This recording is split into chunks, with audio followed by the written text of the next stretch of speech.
Bismillahirrahmanirrahim. Assalamualaikum warahmatullahi wabarakatuh. Yang Muat Yang Pertua, Ahli Majlis Musyawarah Negeri, Ahli Yang Berhormat, Pegawai Kerajaan, teman-teman sekalian. Pertama, saya mengucapkan jutaan terima kasih Yang Berhormat Yang Pertua dan telah memberi peluang kepada saya untuk sama membahaskan ucapan belanjawan bajet atau bajet bagi tahun 2021 oleh Yang Berhormat Datuk Menteri Besar. Dan saya mengucapkan tahniah dan keadaan COVID yang melanda negara kita dan negeri kita. Kita dapat bermesyuarat walaupun asalnya 3 hari, 4 hari, dikurang kepada 2 hari, kemudian tambah sehari-hari jadi 3 hari. Terima kasih Yang Pertua. Dan saya cuba ingin menyentuh beberapa perkara. Yang pertama, saya mengucapkan tahniah kepada Kerajaan Negeri Terengganu yang telah menyediakan peruntukan bantuan one-off kepada golongan B40 kepada seramai 48,500 ketua isi rumah dengan pemberian sebanyak RM200 setiap sekeluarga melibatkan kos 9.7 juta. Tapi saya nyatakan bahawa sebenarnya peruntukan ini terlalu kecil, iaitu melibatkan 48,000 dibagi dengan 32 don, lebih kurang 1,515 orang. Kerana kita semua bagi satu don. Dan saya percaya bahawa pada 2018-2019 Kerajaan Negeri tidak memberikan bantuan dana raya atau bantuan lain kepada rakyat Terengganu. Sepatutnya kita offset 2018, 2019, 2020. Kalau dulu BN bagi 300, patutnya Kerajaan Negeri beri 900 sekaligus. Kerana apatah lagi dulu kita tak susah sangat macam sekarang. Dan COVID-19 ini rakyat terlalu susah dan menderita. Apapun, kita percaya bahawa Kerajaan Negeri boleh memberikan lebih besar, sekurang-kurangnya dengan RM900 kepada ketua isi rumah dan jumlah ditambah kepada angka lebih besar. Kerana kita tahu dulu pernah kita bagi antara RM300 hingga RM450 dan hari ini RM200 dan remaja langsung tidak diberikan. Saya harap kita fikirkan semula perkara ini kerana saya meneliti bahawa berdasarkan bajet 2020 terdapati bahawa masih banyak wang berbaki tidak digunakan atau tidak dibelanjakan oleh Kerajaan Negeri akibat COVID-19 ini. Pertama, sebagai contoh, program pembangunan insan, pendidikan dan kursus-kursus berjumlah 20 juta dalam bajet 2020, saya yakin dan percaya yang tak dapat dilaksanakan pada tahun ini. Yang kedua, program Liga Sukan Utama dan Masa berjumlah 4.5 juta seluruh Terengganu, termasuk juga allowance dalam sektor pelancongan berjumlah 4 juta yang juga saya rasa tidak dapat dibelanjakan dan tidak habiskan bagi tahun 2020. Ketiga, program komuniti seperti kahwin perdana, program PEKA, program untuk warga emas, program perpaduan dan sebagainya berjumlah 2.5 juta juga tidak dapat dibelanjakan kerana masalah SOP pandemik COVID-19. Yang keempat, aktiviti pengaitan agama, himpunan dakwah, ceramah perdana, program Madinah Ramadan dan sebagainya berjumlah 4.6 juta juga sebahagian besarnya mungkin tidak perlu banyak terus tidak dibelanjakan. Kesemua ini melibatkan kos sebanyak 35.5 juta yang disediakan pada 2020. Jadi pengagihan RM200 ini melibatkan 9.7 juta. Kalau digabungkan kedua-dua ini, saya rasa insya-Allah rakyat Terengganu mampu mendapat RM900 seorang. Apatah lagi tarupan di pilihan raya. Kurang-kurangnya boleh tahan sikit. MN ini dapat peruntukan banyak untuk rakyat. Selain itu, Datuk Yang Pertua, kita percaya bahawa kita mengharapkan golongan belia juga dapat dipertimbangkan balik menurut siapa juga peruntuk yang sedia ada dalam bajet ini untuk diagihkan kepada golongan remaja atau belia yang dulu pernah Kerajaan BN berikan sebanyak RM200 setiap orang. Yang kedua, saya merujuk pada inisiatif Pegada Penjawat Awam sebanyak RM800. Saya harap kalau boleh berilah sabar RM1,000. Orang figure molek lalu dah pok. RM200 kita macam saya kata tadi lah. Peruntukan nak belanja 30 juta lebih ni. Di samping itu, saya berharap sepatutnya kajian dari segi pengambilan batu awan dibagi dua kategori, iaitu satu lagi dikelaskan pada kategori golongan bawahan, pekerjaan, buruh dan sebagainya. Kerana golongan inilah yang paling terkesan akibat COVID-19, kerana mereka tidak ada lagi kerja-kerja lebih masa dan sebagainya. Kalau dulu mereka banyak bergantung kerja lebih masa, mungkin tak banyak, antara RM80 hingga RM150 sebulan, tapi besar bagi mereka, besar maknanya bagi mereka. Kalaulah kita katakan tadi, kalau kita boleh bagi 1,000 atau 800 golongan pegawai-pegawai lain, tapi ketua bawahan sepatutnya ada kategori lain, sekurang-kurang RM1,200 dan sebagainya, untuk membela nasib mereka yang serba kekurangan itu. Di samping itu, saya kena percaya bahawa kerajaan mampu memberikan peruntukan ini sebab kerana kita sedar bahawa COVID-19 mungkin tidak berpanjangan, mungkin tahun depan habislah, tak tahulah, tapi sekurang-kurangnya mereka dalam keadaan susah serba kekurangan mendapat pembelaan sewajarnya daripada kerajaan negeri. Yang ketiga, Datuk Yang Pertua, saya ingin menaik perhatian mengenai menaik taraf Kolej Quran Terengganu, kampus Cawangan, Penggalang Gawi. Saya tak tahu, saya ingin dapat penjelasan kerajaan, apakah benar yang dikatakan kerajaan akan menjadikan projek perumahan pegawai kastam di Penggalang Gawi untuk jadikan Cawangan Kolej Quran Terengganu. Kalau inilah benar, bermakna seolah kerajaan negeri Terengganu tidak mahu meneruskan program menjadikan Tasik Kenyir sebagai tasik bebas cukai yang pertama di dunia. Dan sejak itu projek ini bertengkalai, dan saya ingin menarik perhatian kepada ucapan Yang Berhormat Menteri Besar semasa mentang bajet kali pertama 2018, iaitu Yang Berhormat Menteri Besar menyebut pelancong yang hadir ke Tasik Kenyir pada 2017 seramai 817,000 orang, dan tidak ada tempat-tempat lain yang kedatangan pelancong itu ramai, sama ada di Pulau Perhentian yang antara 200 hingga 250,000, Pulau Redang 250,000 hingga 300,000 setahun. Itu dalam keadaan bebas cukai belum siap. Ini bermakna pentingnya dibangunkan Tasik Kenyir dari segi industri pelancongan. Walaupun satu ketika rakan-rakan saya di sebelah sana menyatakan siapa nak pergi ke Ajin Tendang. Hari ini terdapat lebih daripada 80 houseboat di Tasik Kenyir, beberapa Tasik Kenyir, tapi tak cukup. Saya berjumpa dengan pengusaha yang mengatakan bahawa masa jumpa bulan 10 dulu, dia bulan 11 dah penuh, bulan 12 dah penuh. Dan saya tahulah, betul lah bekas Menteri Besar yang berhormat Mat Razif cuma ada juga houseboat. Mungkin dah kata 2 dah sekarang ni. Yang terbaru Razna. Jadi mungkin terfaham begitu banyak.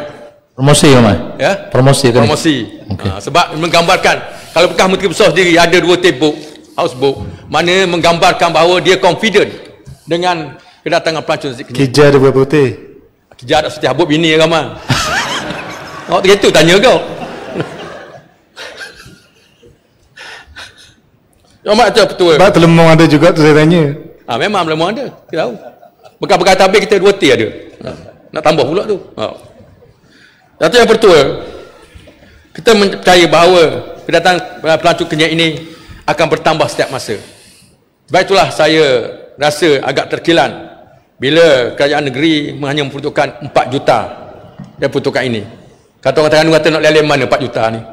Patut buat banyak sikit, cepatkan projek itu supaya siap. Kerana sebenarnya kita mempunyai destinasi yang menarik. Sebab tu saya sekali sebut banyak dulu, kalau Tasik Kenyir berada di luar negara, sudah lama dah dimajukan. Dan seterusnya, yang betul, saya juga rasa terkilan jugalah tentang peruntukan yang disediakan untuk pembangunan Bukit Besar, iaitu Bandar Baru Bukit Besar disediakan 3 juta untuk pengambilan baik tanah, infrastruktur dan juga jalan. Jadi tak banyak sangat. Sedangkan kos banyak tanah saya rasa di Bukit Besar antara lingkungan 405 hingga 500,000 sekar. Dan kita perlu buat jalan sekurang-kurangnya 2 lorong atau 3 lorong sebelah dan infrastruktur lain. Kalau dekat 3 juta dah urut tak betul. Saya harap kerajaan negeri kaji baliklah perkara ini. Saya nak ikat-ikat yang betul.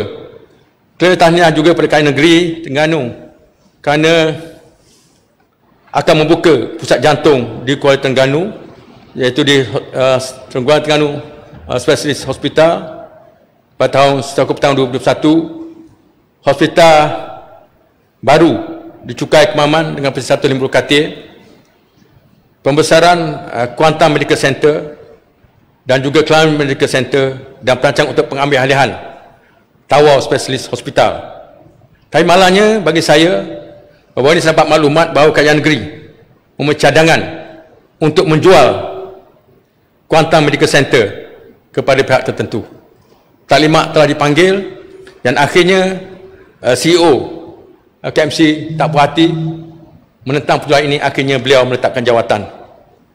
Jadi saya haraplah perkara ini dikaji oleh kerajaan kerana saya dimaklumkan lepas kita jual, kena sewa balik dengan kos yang lebih tinggi. Seterusnya saya mengucapkan tahniah kepada kerajaan negeri Terengganu kerana berjaya meletakkan Terengganu di tempat kedua terbaik keseluruhan purata penginapan bagi bulan September 2020. Tahniah kepada Yang Berhormat Al-Limbat Warih ni, Arifin Draman, Adon Al-Limbat, kerana telah terpilih sebagai Malaysia Tourism Hero 2020. Ahli kelak. Ahli kelak tak apa ya. Warih lagi ahli kelak lagi. Sebab itulah barangkali Duyung Marina Hotel dan Resort yang mungkin satu-satunya hotel dan resort Malaysia, mungkin juga kamar di Malaysia di dunia, yang berjaya melantik seorang ketua eksekutif syariah sesuai dengan slogan membangun bersama Islam negeri Terengganu, iaitu dengan melantik Ustaz Zulhafiz bin Ahmad Zahid Al-Hafiz, Kameral 85-922 13-521, lahir di Sarawak tapi orang tinggal di Perak, besar di Perak, dan dengan dibayar gaji dan allowance sebanyak RM 12,000 sebulan. Selain daripada itu, tugasnya hanya memberi takskirah 2 kali seminggu, setengah jam, lepas tu hilang, entah ke mana. Dan lebih hebat lagi, Hotel Duyung Marina Resort ini, yang mungkin juga bagi saya satu-satunya hotel di Malaysia ataupun di dunia, dalam keadaan COVID-19 ini membuang pekerja, mengecilkan jumlah pekerja, tetapi Duyung Marina dapat menambah pekerja baru. Sebab itu saya kata inilah kehebatan Terengganu di musim COVID ini, kerana sebagai contoh, pada bulan Julai 2020 seramai 17 orang pekerja baru diambil. September 2020 10 orang, Oktober 2020 2 orang, November 2020 4 orang. Jumlah pekerja baru Duyung Marina seramai 33 orang. Tahniah, dan keadaan COVID-19 hotel rugi teruk sangat, tapi dapat ambil 33 pekerja baru. Ini kerajaan prihatin. Tahniah saya ucapkan. Selain itu, saya percaya bahawa kerajaan negeri yang cadangkan sebenarnya kerajaan negeri boleh menambah hasil pendapatan negeri di masa-masa akan datang dengan syarat kerajaan negeri bersedia berunding dengan kerajaan pusat supaya hak bertahan 307 dikembalikan ke Terengganu. Sebab ianya memang berada di Terengganu, dan kita harap perundingan akan diteruskan, dan sehingga ini saya dimaklumkan kerajaan Pahang tidak mendapat apa-apa bayaran daripada pengeluaran minyak di bertahan 307, kerana itu hak Terengganu. Jadi saya mintalah Yang Menteri Besar ataupun semua EXCO atau diajak semua wakil rakyat don 30 orang ini pergi jumpa PM untuk pastikan bahawa hak ini dipulangkan ke Terengganu untuk menambah hasil masuk negeri Terengganu, insya-Allah. Ya betul. Di samping itu ada sedikit lagi, ya. Yang mak itu saya rekan nak sebut, tu cakap ekadah ni. Lopak-lopak dah ni. Yang pertama mengenai ECRL. Saya nak tahu apakah isu yang berlaku menyebabkan kerajaan negeri mengarahkan projek pembinaan kereta api ECRL pengambilan tangan ini ditangguhkan buat sementara waktu. Kerana saya maklumkan kerajaan negeri ada mengeluarkan surat supaya kerja-kerja pembinaan, pengambil alihan pembayaran tanah dan sebagainya ditangguhkan buat sementara waktu. Seterusnya, saya ingin bertanya ke Rakyat Negeri mengenai kelulusan membalak tanah kerajaan di Mukim Teluk Kalung, iaitu di hadapan Tati sebelah rumah saya. Tahun 2002 dah ambil dah sekali. Akhirnya menyebabkan Dewan Chancellor Tati roboh diterbangkan oleh angin. Sebenarnya kawasan bukit berhadapan dengan laut kita keluarkan kawasan balak kerana itu merupakan green belt ataupun buffer zone.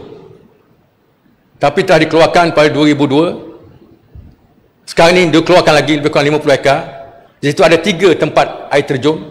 Satu atas Bukit Kejar, satu depan Tati UC yang menjadi tempat driver lori berhenti mandi dan sebagainya, satu belakang rumah saya.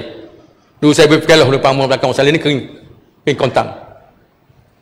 Seterusnya, saya nak tahu juga bahawa saya dimaklumkan Rakyat Negeri telah menjual warehouse chicken cottage di London dengan harga 722,000 pound sterling. Kalau dikira dengan lebih kurang RM5 lebih pada hampir 4 juta jualan ini. Dan saya dapat maklumat bahawa duit ini tidak dimasukkan dalam akaun chicken cottage. Saya harap Rakyat Negeri menyiasat perkara ini. Dan akhirnya Tuan Pertua, saya juga ingin menegur rakan-rakan kita. Yang terakhir, saya dapat maklumat dulu, saya tahu yang betul telah tegur mengenai peraturan berpakaian Dewan Negeri. Tuan Pertua telah tegur satu ketika dulu, tapi nampak tidak diindahkan. Jadi saya pasal sebut sekali lagi, saya mintalah. Saya ucap tahniah kepada Adung Batu Buruk, walaupun orang baru, tapi mengikut peraturan pakai baju Melayu bersongkok. Tapi ada dah kali esko ni lama-lama ni pakai serban. Jadi kita minta lah, boleh nak pakai satu apa? Kalau pakai kita ubah peraturan Dewan. Boleh pakai serban, boleh pakai jubah, boleh pakai piah, boleh pakai tarbus. Dengan syarat pindaan. Ini teguran saya ni, cara baik ni. Mak molek dah lebih baik. Kalau dulu kasar lagi. Tak maaf betul. Terima kasih. Sekian, saya turut sama menyokong bajet yang disediakan oleh Yang Menteri Besar bagi tahun 2021. Sekian, wassalamualaikum warahmatullahi wabarakatuh. Terima kasih.